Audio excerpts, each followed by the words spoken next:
In this video series, you're going to learn how to use Amazon's simple storage services, or as it's more commonly known, Amazon S3. Now, the reason you might want to use Amazon S3, and the reason most people use it, is because you can store large amounts of data, and you can also access large amounts of data for a very inexpensive price.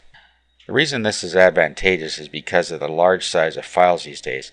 With the advent of internet video and audio, the files can get quite large, so many people want to offload them from their hosting account for performance reasons.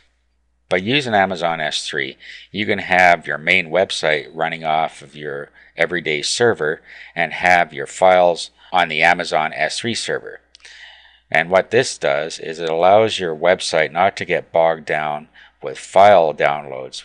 If you have a high amount of traffic coming to your website and a lot of people going to download products after they purchase them, this is a good solution because you don't have to worry about your website bogging down if you're doing a big launch or something like that. Now, Amazon S3 is meant really for storing and accessing your files. It does not have a lot of bells and whistles like a normal hosting account. And that is why people use it just for file storage, because that's really all it's meant for. Amazon themselves use the S3 service to store their own files for their own sites. So if they have confidence in their servers to store all of their data, then you certainly should have the same.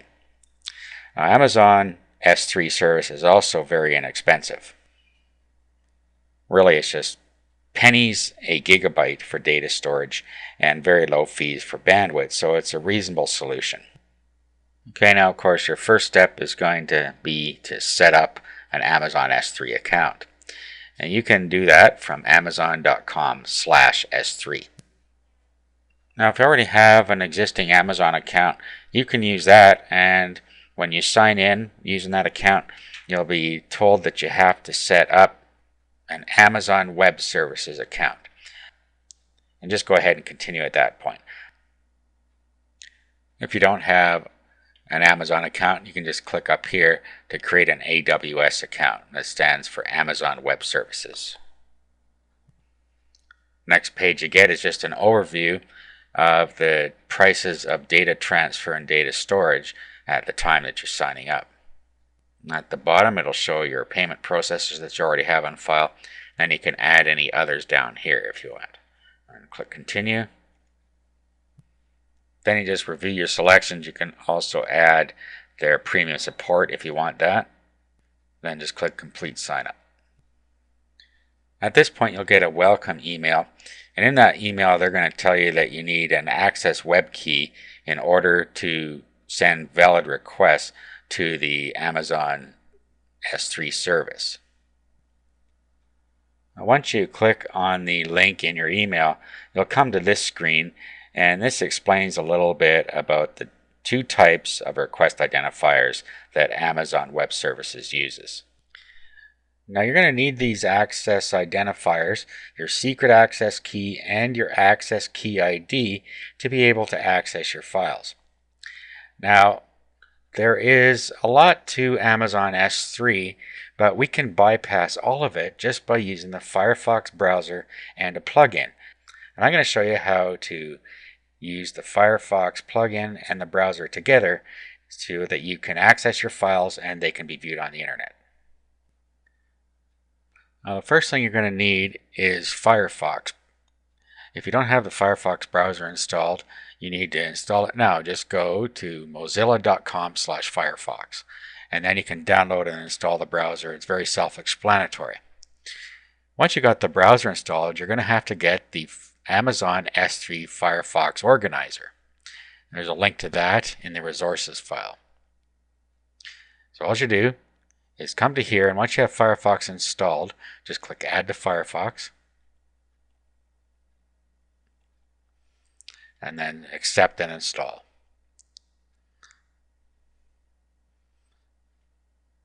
Click Install now.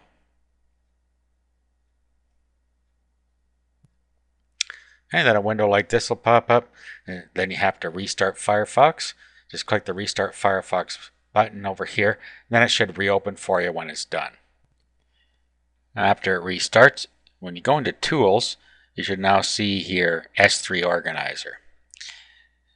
Okay, so at this point what we need to do is go back to our Amazon services and our access identifiers.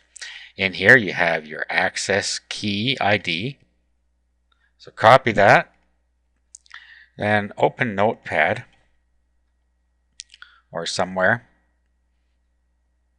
where you can access it easily. Paste it in here, and then go back to your browser here, then click on Show underneath your secret access key. Grab that, and then paste that into your Notepad session as well, underneath the other one. Now go to your Amazon S3 Organizer, go to Manage Accounts, give it a name here. Doesn't matter what you call it. Paste your secret key down here, and paste your access key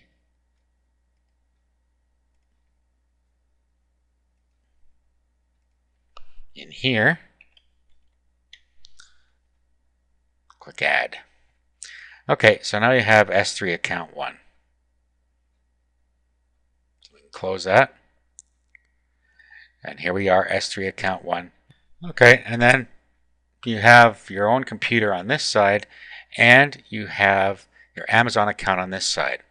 Now, Amazon folders are called buckets. So what you have to do here is create a directory, and your directory is your bucket. And inside here, you will see some different things about the buckets.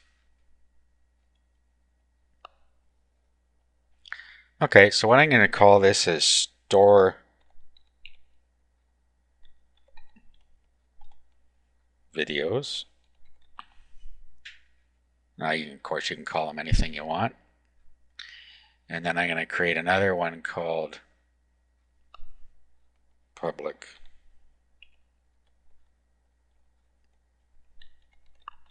Videos.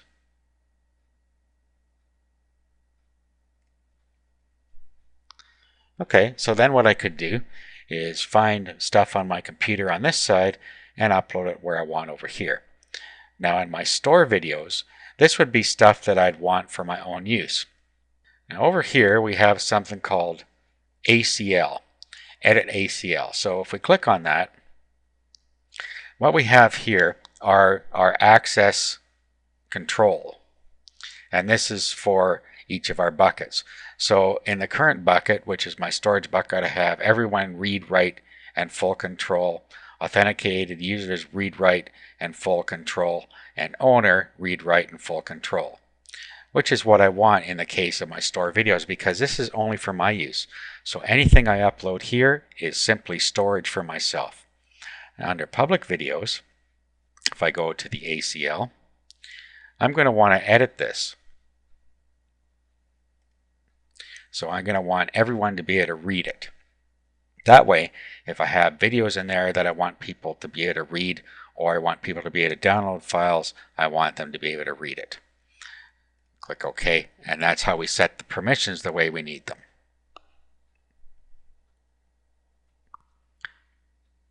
And now I've selected a folder that I want to upload, and here's our buckets.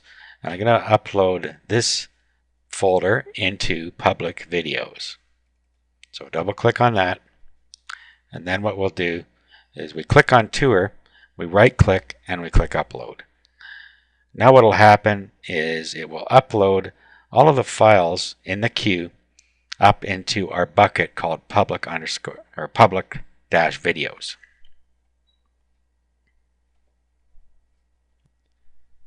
Okay, so our folder has now been uploaded inside of our bucket called public videos. Now here's something to be cautious of. Let's look at the ACL, access control level.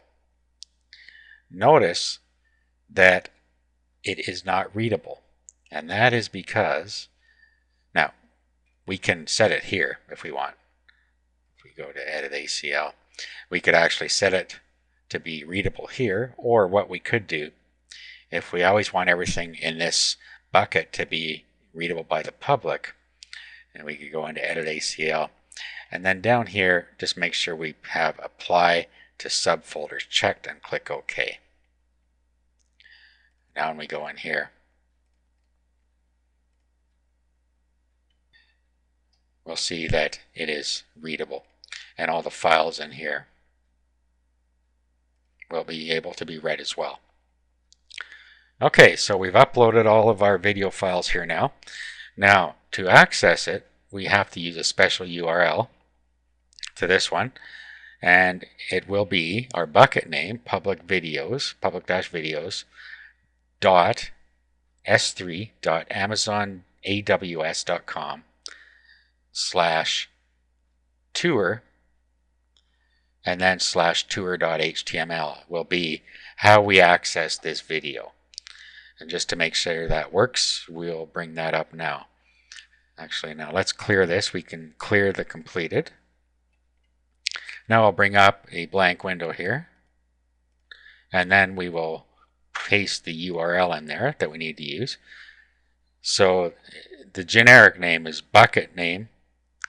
So what you will use is the name of your bucket .s3.amazonaws.com/folder name/file name. And that's how you access files. I'm going to include all this in a document that comes with the video so that you know what I'm talking about here, and I'm going to show you in a sec here. Okay, it's now loading the video into the browser here.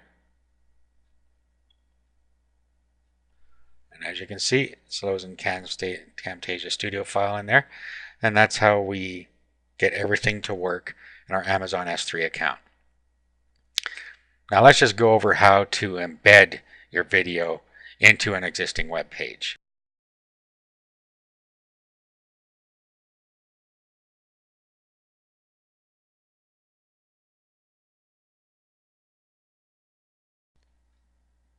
Now for this last bit here, let's just look at how to embed the code into the HTML for an existing website. So here we have the code that came with this project on my computer here. So if we open this with Notepad, we can take the embed code out of here.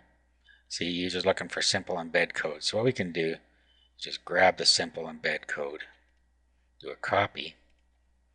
We'll close this. I'm going to make a whole new web page here, but I could just pop that into any web page if I want. But I'm going to create a new web page. I'm just going to do it with Composer here. And go to Code, Source. And we'll just pop it right in here. And then all we have to do is put the new path to the files here. So our path is, remember, is the bucket name .s3.amazonaws.com/tour/tour.html. Well, we don't want tour.html in there because we're not actually accessing the file. We're just accessing the directory. The files are inside the /tour directory. If we go back to our S3 here, we want the tour directory, and then our files are inside there. So let's go back to our website here, and let's get the URL to where the files are. And all we have to do is put in front of the file names our path. Okay, so just like that. And then we do the same thing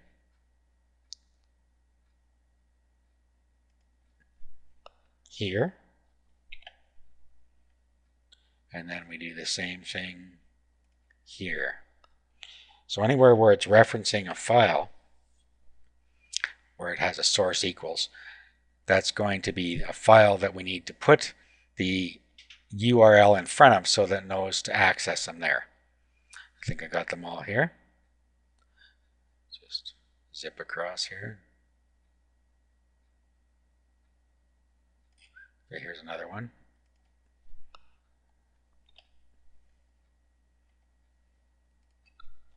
too many slashes going on there. Okay, so anyway.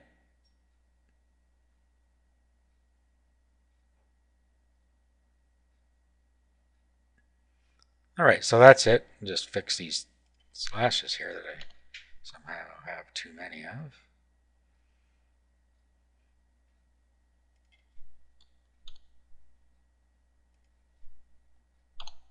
Okay, so now what we'll do is we'll save our web page here to our desktop.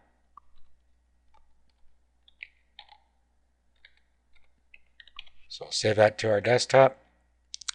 And now we will open that. And there it is. We've now embedded the video right into our web page. Click play and it should start to play. And you see that it is playing. Okay, so that's about all you need to know about using Amazon S3 to store your files and to have people be able to publicly access your files as well.